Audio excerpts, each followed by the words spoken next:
Hello guys, this is Krishna Vashishtha. आप सुन रहे हैं मुझे आपके अपने फेवरेट यूट्यूब चैनल जिसका नाम है टैट्स गुरु।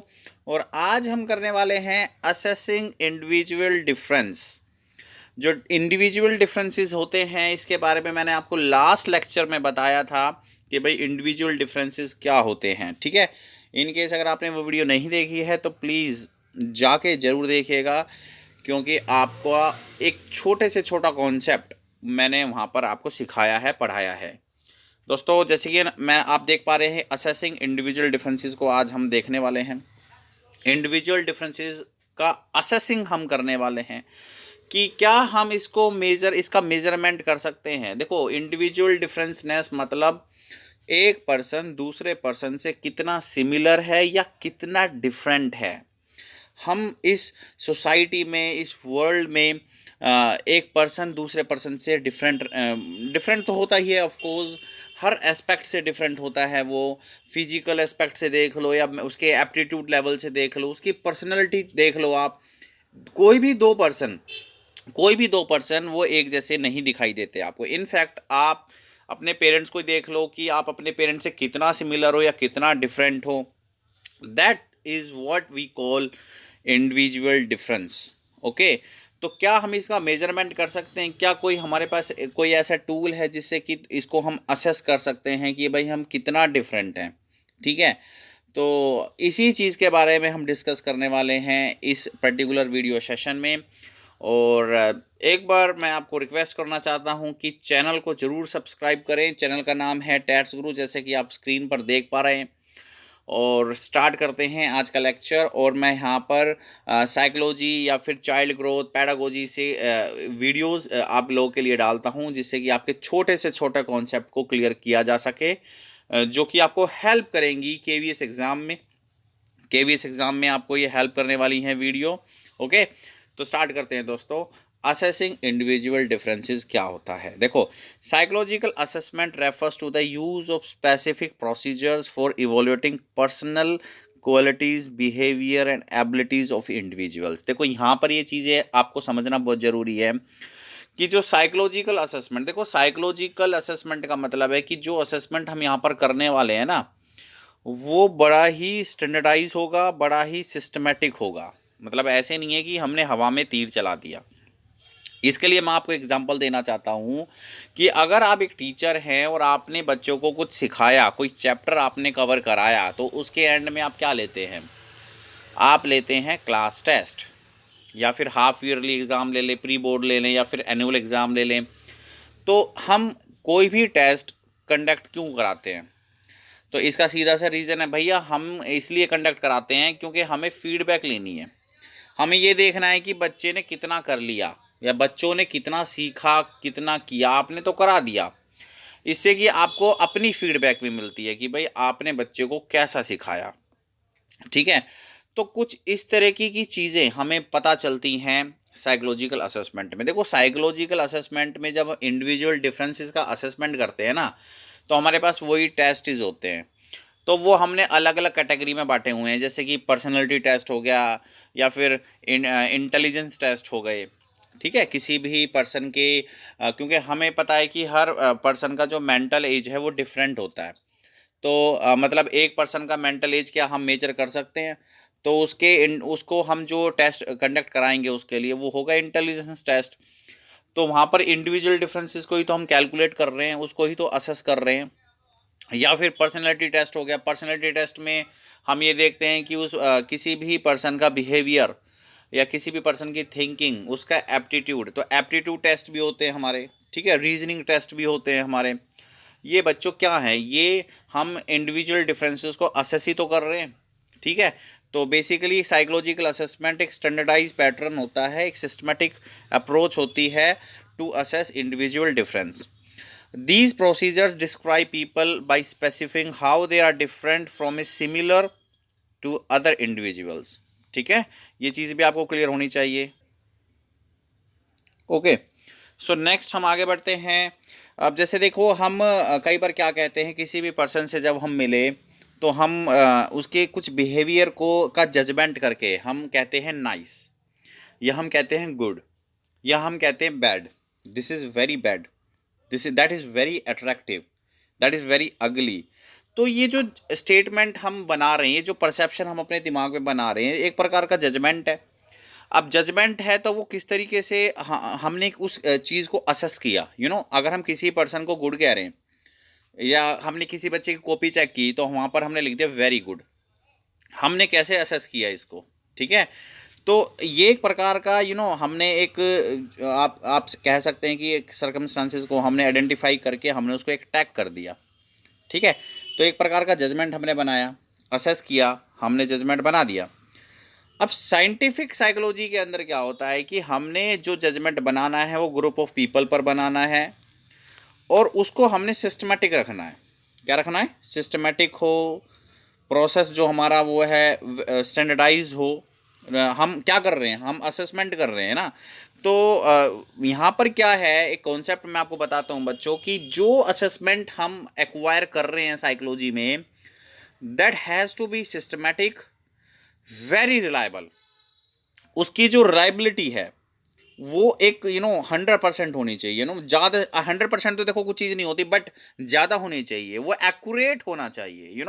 Psychologist have developed test to assess these characteristics. Obviously हमें पता है कि साइकोलॉजिस्ट ने काफ़ी सारे टेस्ट इसको का निर्माण कर लिया है। A psychological test is a structured technique use to generate carefully selected sample of behaviour. देखो, जैसे कि मैं सारी बात बता रहा हूँ कि सारी चीज़ें स्टैंडर्डाइज होती हैं, और स्टैंडर्डाइज क्यों होती है? क्योंकि अगर हमने एक पर्सन के ऊपर वो टेस्ट कंडक्ट कराया, तो वही जो आउटपुट हम चाह रहे हैं, वही आउटपुट हमें दूसरे पर्सन पर भी लगभग मिले। मैं एग्जैक्टली नहीं कहूँगा, बट लगभग मिले। वही सिस्टमैटिक अप्रोच अगर हमने एक थर्ड पर्सन पर लगाई। अब देखिए आगे क्या लिखा हुआ है, आगे पढ़ते हैं। In order to be useful for the purpose of drawing inferences about the person being tested, it is necessary that the test should be reliable, valid and standardized. अब देखो ये चीज़ जो इन्होंने लिखी हुई है, दैट इज़ वेरी इंपॉर्टेंट।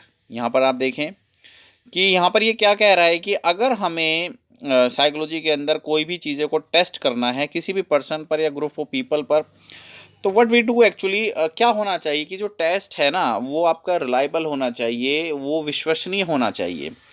मतलब ऐसा नहीं होना चाहिए कि एक पर्सन पर आपका एक स्कोर आ रहा है, और अगर हम सेम टेस्ट फिर से अप्लाई करें नेक्स्ट वीक में, उस पर्सन के ऊपर एक डिफरेंट स्कोर आपको मिलेगा, तो फिर वो टेस्ट जो है ना तो वो रिलायबल हुआ, ना फिर वो वैलिड हम उसको कह सकते हैं, और ना ही वो किसी तरीके से स्टैंडर्डाइज होगा।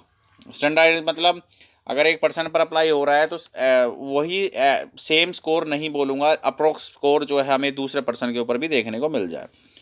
तो यहाँ पर अगर कोई टेस्ट है हमारा सिस्टमेटिक अप्रोच में साइकोलॉजी के अंदर, it has to be reliable, valid and standardise. Very very careful यहाँ पर आपको रहना है दोस्तों, यहाँ बहुत ही इंपॉर्टेंट कॉन्सेप्ट है ये। A test is reliable if it is measure a given characteristic consistently. देखो कितनी अच्छी लाइन कही है कि एक टेस्ट जो है वो रिलायबल होता है कि यदि वो कंसिस्टेंट हो। For instance if you assess something, the scores on separate occasion should be more और लेस सिमिलर। या तो ज़्यादा डिफरेंस नज़र आ रहा है या फिर कम डिफरेंस नज़र आ रहा है एट एवरी टाइम जब हम उस चीज़ को मेज़र करते हैं, तो वो टेस्ट जो है हमारे लिए अनरियल है, अनरिलायबल है, I would say. A person, if found to be average intelligence on one occasion, should also appear average intelligence if tested after 2 weeks। देखो कितनी अच्छी बात कही है कि कोई भी पर्सन है अगर वो एवरेज इंटेलिजेंस निकल के आ रहा है इंटेलिजेंस टेस्ट के दौरान, तो अगर 2 हफ्ते बाद भी उसका हम टेस्ट लें तो भी वो एवरेज ही होना चाहिए, ठीक है ना। If a test tells two different values while assessing the object on 2 occasions, then it will be called unreliable। अब सीधी सी बात है कि अगर if we get two values, अगर हम किसी भी पर्सन को मेज़र करें, उसके इंडिविजुअल डिफरेंसेस को मेज़र करने की कोशिश करें, then we get 2 values at different point of the time, then that particular test we say unreliable। A test of intelligence can be called reliable only when a person scores high or low consistently or both the occasions। A good test is found to have high reliability। यहाँ पर ये point important है, mark करके चल रहे हैं इसे, कि जो एक अच्छा टेस्ट हम किसको कह सकते हैं, जो कि हाई जिसकी रिलायबिलिटी हो। The validity of a test refers to the degree to which it assess when it tends to assess.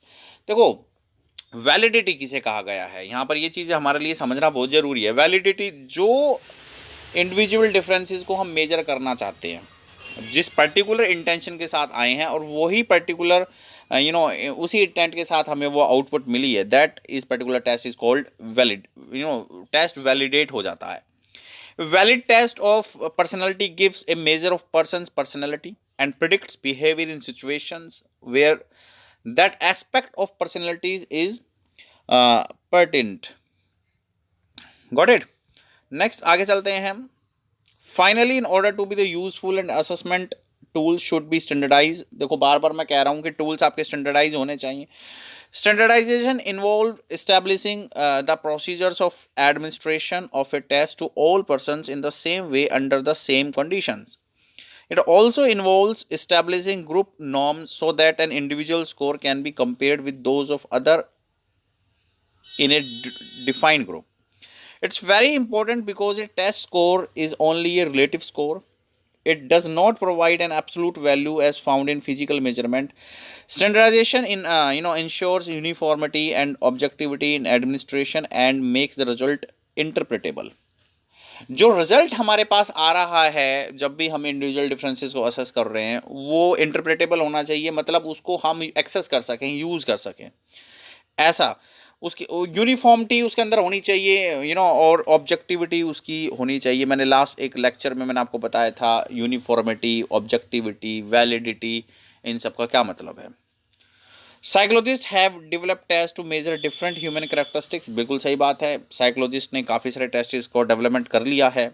In schools we have achievement test. School के अंदर तो हमारा अचीवमेंट टेस्ट होता ही होता है, विच measures what people have learned. देखो school के अंदर जैसे कोई बच्चा आ रहा है, जैसे कोई बड़ा स्कूल है, उसके अंदर कोई बच्चा एडमिशन लेना चाहता है तो वो भी टेस्ट लेते हैं बच्चे का। तो उस टेस्ट के अंदर उसकी पर्सनैलिटी, एप्टीट्यूड वगैरह सब इंटेलिजेंस टेस्ट एक तरीके का होता है। वो उसके अंदर हम सारी चीज़ें कैलकुलेट करते हैं कि भाई ये पर्सन जो है कितना इंटेलिजेंट है या स्कूल के लायक है या नहीं है स्कूल में पढ़ने के लिए, ठीक है। तो psychologist frequently use test of ability and personality. The test of ability tell what an individual can do. देखो एबिलिटी टेस्ट में तो क्या हो जाएगा कि कोई भी इंडिविजुअल क्या कर सकता है, ही और she is at his her best. Ability test, measure capacity as a potential rather than achievement.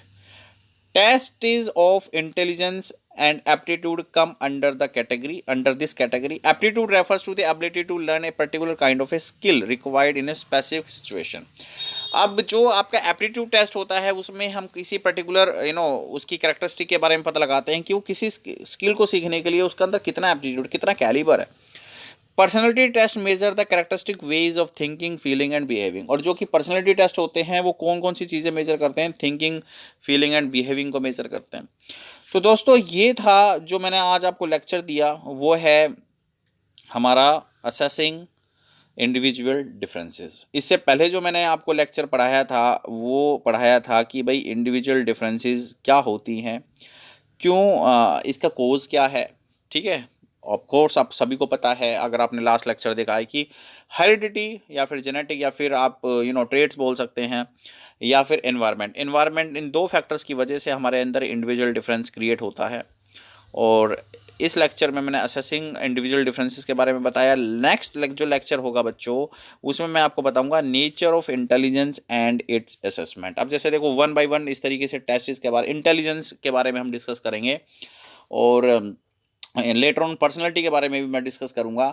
तो दोस्तों कमेंट करके बताइएगा वीडियो आपको कैसी लगी है, और चैनल को अगर आपने सब्सक्राइब नहीं किया है प्लीज़ सब्सक्राइब जरूर करें, लाइक करें वीडियो को। थैंक यू वेरी मच, फिर मिलते हैं।